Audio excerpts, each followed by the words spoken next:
وَلَيْسَ قَدْ آتَيْتُكَ أَفْضَلَ مِنْ ذَلِكَ كُلِّهِ، میں نے تمہیں سب سے اعلیٰ چیز عطا کی ہے کہ وہ کیا ہے کہ اللہ ذکرت الا ذکرت معی، قیامت تک تیرا میرا نام اکٹھا رہے گا، جدا نہیں ہو سکتا ہے۔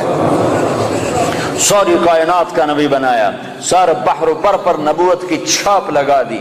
بحر و بر پر آپ باہر نکلے، آپ کو پیشاب کا تقاضا ہوا تو کوئی جھاڑیاں تھی چھوٹی چھوٹی، کوئی جھاڑی اتنی بڑی نہیں تھی جس کے پیچھے بیٹھتے تو پردہ ہوتا، تو چند ایک جھاڑی ادھر تھی، ایک وہاں تھی، ایک وہاں تھی، ایک وہاں تھی۔ تو آپ نے حضرت جابر سے فرمایا جابر ان جھاڑیوں سے کہو اللہ کے نبی کے لیے پردہ بناؤ۔ تو جابر جا کر ہم تو انسان ہو کر نہیں مان رہے ہیں، ارے انسان ہو کر نہیں مان رہے، سنت ہے جو سنت دی کوئی گل نہیں ہے، سنت دی خیر ہے، سنت دی کوئی گل نہیں، ہم تو انسان ہو کر نہیں مان رہے۔ اور وہاں کیا ہو رہا ہے، جابر گئے اور کہنے لگے التئما علی رسول اللہ صلی اللہ علیہ وسلم، اے جھاڑیوں، چھوٹے چھوٹے درختوں، اے جھاڑیوں اللہ کے نبی کے لیے پردہ بناؤ۔ تو وہ جھاڑی ادھر سے آئی، وہ جھاڑی ادھر سے آئی، وہ جھاڑی ادھر سے آئی، یہ جھاڑی ادھر سے آئی، چاروں طرف سے جھاڑیاں جمع ہو کر ایک بہت بڑا جھنڈ بن گیا۔ اور اللہ کے نبی پاک صلی اللہ علیہ وسلم اس کے پیچھے، آپ پیشاب سے فارغ ہوئے، جب آپ کھڑے ہوئے تو جھاڑیاں اپنے آپ اپنی اپنی جگہ پر چلی گئیں، اپنے آپ اپنی اپنی جگہ پر چلی گئیں، کہ یہ بے جان درختوں کو بھی پتہ ہے کہ یہ اللہ کا رسول ہے۔ سردی کے موسم میں آپ نکلے، سردی کا موسم، کھجوریں گرمیوں میں ہوتی ہیں، سردی میں کھجور نہیں ہوتی۔ کچھ صحابہ بھوک بیٹھے ہوئے تھے، آپ نے فرمایا کیوں بیٹھے ہو؟ کہا جی بھوک لگی ہے۔ آپ نے فرمایا مجھے بھی بھوک لگی ہے۔ ابو بکر عمر نظر آ گئے، کیوں باہر ہو؟ کہا جی بھوک لگی ہے۔ آپ نے کہا مجھے بھی بھوک لگی ہے۔ تو اب کافی سارے اکٹھے ہو گئے جن کو بھوک لگی تھی، تو آپ نے حضرت علی سے فرمایا علی یہ سامنے کھجور کا درخت ہے، اس کے پاس جاؤ اور اس سے کہو تمہیں اللہ کا رسول حکم دیتا ہے ہمیں تازہ کھجوریں پیش کی جائیں۔ ہائے ہائے، جس کی درخت مانے اس کی ہم نے نہ مانی۔ تو حضرت علی گئے، حضرت علی نے آگے یہ نہیں کہا یا رسول اللہ اب تو سردی کا موسم ہے، اب کہاں سے؟ اگر حضرت علی یہ کہتے تو اگلی برکتوں کا دروازہ بند ہو جاتا۔ ایک دفعہ دیگ چڑھی ہوئی تھی، دیگ تو آپ کو یہ بکرے کی دستی بڑی پسند تھی، بکرے کا اگلا بازو بڑا پسند تھا، تو آپ نے باورچی سے کہا مجھے وہ دستی پکڑاؤ، تو اس نے ڈوئی سے ایسے دستی نکال کر پوری آپ کو نکال کر دی۔ آپ نے ایسے دونوں ہاتھوں سے پکڑا اس کو اور اس کو نوچ کے کھانا شروع کیا اور ساری کھا کر پھینک دی۔ پھر آپ نے فرمایا دستی پکڑاؤ، تو اس نے دوسری نکالی اور آپ کو پیش کی۔ آپ نے یہاں سے یوں پکڑا اور اس کو نوچ کے کھایا اور اس کو پھینک دیا۔ پھر آپ نے فرمایا دستی پکڑاؤ، تو وہ کہنے لگے باورچی یا رسول اللہ بکرے کی دو ہی ہوتی ہیں۔ تو آپ نے کہا تیرا بھلا ہو جائے، اگر تو میرے کہنے پہ ہاتھ ڈال دیتا تو جب تک میں کہتا رہتا اللہ مجھے نکال کے کھلاتا رہتا، تیری نا نے برکتوں کا در بند کر دیا۔ تو حضرت علی اگر یوں کہتے یا رسول اللہ سردیوں کا زمانہ کھجوریں کہاں سے آئیں گی، تو برکتوں کا در بند ہو گیا تھا۔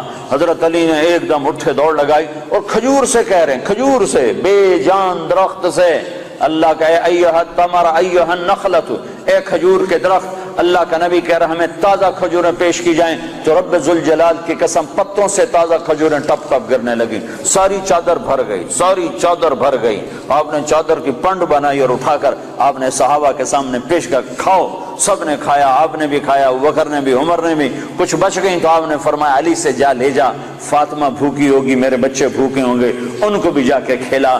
یہ میرے نبی کی نبوت ہے کہ بے جان پر بھی نبوت، جاندار پر بھی نبوت، مردہ پر بھی نبوت، زندہ پر بھی نبوت۔ آپ سوئے ہوئے تھے، تبوک کے سفر سے واپسی پر آپ سوئے ہوئے تھے، تو کنارے پر ایک درخت تھا کیکر کا، وہ تیزی سے زمین کو چیرتا ہوا آگے آیا، زمین کو چیرتا ہوا، ایسے ہے جیسے انسان چلتے ہیں، چلتا اللہ کے محبوب کے سر پر آ کر کھڑا ہو گیا اور ایسے اوپر کھڑا ہوا۔ تھوڑی دیر وہ درخت کھڑا رہا، پھر وہاں سے واپس ہوا اور چلتا اپنی جگہ پہ جا کے فکس ہو گیا۔ جب آپ کی آنکھ کھلی تو حضرت انس نے عرض کی یا رسول اللہ وہ جو درخت ہے وہ اس طرح آیا، آپ کے سر پر کھڑا ہوا اور پھر واپس چلا گیا، یہ کیا چکر ہے؟ تو آپ نے درخت کو یوں دیکھا تو آپ نے فرمایا یہ درخت مجھ سے دور تھا، یہ میرا دیدار کرنا چاہتا تھا، تو اس نے اللہ سے درخواست کی یا اللہ تیرے نبی کا دیدار کرنا چاہتا ہوں، تو اللہ نے اس کو اجازت دی، تو وہ وہاں سے چلا اور آیا اور میرا دیدار کر کے واپس گیا۔ یہ میرے نبی کی نبوت ہے بے جان چیزوں پر، بے جان چیزوں پر۔ آپ کی اونٹنی عذبا جب آپ کا انتقال ہوا تو اس نے بیٹھے بیٹھے رونا شروع کیا، اس کے آنسو بہنا شروع ہوئے، اور اس نے چارہ بھی چھوڑ دیا، پانی بھی چھوڑ دیا، اور تڑپ تڑپ کے مر گئی، ایک دانہ نہیں کھایا ہے۔ آپ نے 2 خچروں پہ سواری فرمائی، ایک کا نام ہے دلدل، ایک کا نام ہے فضہ۔ آپ نے چند گھوڑوں پہ سواری فرمائی، ایک کا نام ہے طراز، ایک کا نام ہے لزاز، ایک کا نام ہے لحیف، ایک کا نام ہے مرتجل، ایک کا نام ہے مرتجز، ایک کا نام ہے سجل، ایک کا نام ہے ورد، ایک کا نام ہے سقب، ایک کا نام ہے صبحہ۔ یہ سب گھوڑے ہیں جن پر میرے نبی نے سواری فرمائی۔ یہ میرے محبوب سے، میرے نبی سے، آپ کے نبی سے میرے اللہ نے پیار کیا، عشق کیا، اس کی ہر ادا کو محفوظ کیا۔ تم عمل کرنے کے لیے ڈھونڈنے والے بنو، سرمایہ موجود ہے، سرمایہ موجود ہے۔ آپ کی بکریاں تھیں، 9 بکریاں تھیں آپ کی ملک میں، جن کا دودھ نکالا جاتا تھا، اور رات کو جس گھر میں آپ ہوتے تھے اس گھر میں ام ایمن ان کو چراتی تھیں، اور وہ آپ کے گھر پہنچا دیا جاتا تھا۔ تو وہ عجوہ اور سقیہ، عجوہ، سقیہ، برکہ، ورثہ، اطلال، اطراف، قمراء، غیفاء، یہ 9 بکریاں تھیں جو اللہ تعالیٰ کے نبی کو اللہ نے عطا فرمائی، ان کے نام ہمارے پاس لکھے پڑے ہیں۔ اس میں آپ کی بکری قمراء آپ کی زندگی میں مر گئی تھی، اور ایک 10واں بکرا تھا، اس کا نام تھا یمن۔ تو میرے نبی کی تو بکریوں کے بھی نام لکھے ہوئے ہیں۔ تم سنتوں کو ڈھونڈو تو تمہیں ملیں، زندگی کے ہر طریقے میں میرے نبی کی سنت موجود ہے، نقل اتار لو، اپنے نبی کی نقل اتار لو، اللہ کے واسطے نقل اتار لو۔ آپ نے اونٹ پہ سواری فرمائی، اس کا نام ہے عسکر۔ آپ نے چند اونٹنیوں پہ سواری فرمائی، ایک کا نام عذبا، ایک کا نام شہبا، ایک کا نام جدعا، ایک کا نام قصوا۔ 4 اونٹنیوں پہ سوار ہوئے۔ حج کے موقع پر کون سی اونٹنی پہ سوار تھے؟ قصوا پہ سوار تھے۔ آخری خطبہ کس اونٹنی پہ سوار ہو کر دیا؟ قصوا پہ سوار ہو کر دیا۔ 11 تاریخ کا خطبہ کس اونٹنی پہ سوار ہو کے دیا؟ جدعا پہ سوار ہو کے دیا۔ اس حد تک تفصیل میرے رب نے لکھوا دی۔ آپ نے 2 گدھوں پہ سواری فرمائی، ایک کا نام عفیر ہے، ایک کا نام یعفور ہے۔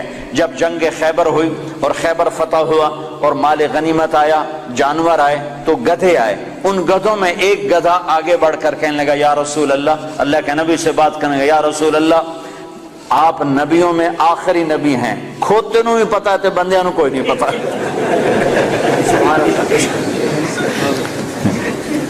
یا رسول اللہ، آپ نبیوں میں آخری نبی ہیں، آپ کے بعد کوئی نبی نہیں، اور میں اپنی نسل میں آخری ہوں، میرے باپ دادے پردادے پر نبیوں نے سواری کی، آپ مجھے اپنے غلامی میں لے لیں، اپنے حصے میں لے لیں۔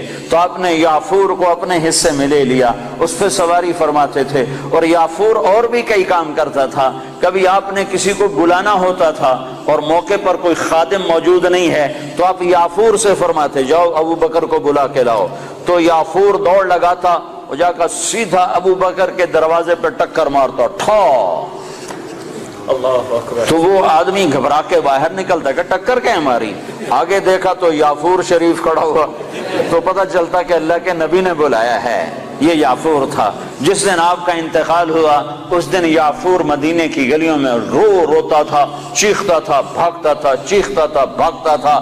آخر اسے صبر نہیں آیا اور ایک کنویں میں چھلانگ لگا کے مر گیا کہ اب نبی کے بعد میرا جینا بھی حرام ہے۔ اپنی زندگی کو حضرت محمد صلی اللہ علیہ وسلم کے طریقوں میں ڈھالو۔ یہ تبلیغ ان طریقوں کو سیکھنے کی محنت ہے، یہ تبلیغ ان طریقوں پر جان دینے کی محنت ہے کہ اللہ کے نبی پاک صلی اللہ تعالی علیہ وسلم، یا ابا سفیان جئتکم بکرامت الدنیا والآخرہ، ابو سفیان میں تمہارے پاس دنیا اور آخرت کی عزت لے کر آیا ہوں، دنیا اور آخرت کی کرامت لے کر آیا ہوں۔ اس کو بھائیو آج تک جو اس میں کمی ہوئی، کوتاہی ہوئی، اس پر اللہ سے معافی مانگ لو، توبہ کر لو، اللہ کے دربار میں جھک جاؤ، اور آج کے بعد وہ کرو جو اللہ چاہتا ہے، جو اللہ کا نبی چاہتا ہے، جو اللہ کا رسول چاہتا ہے۔ اللہ کا نبی ہمارے لیے بہترین شفیع ہے۔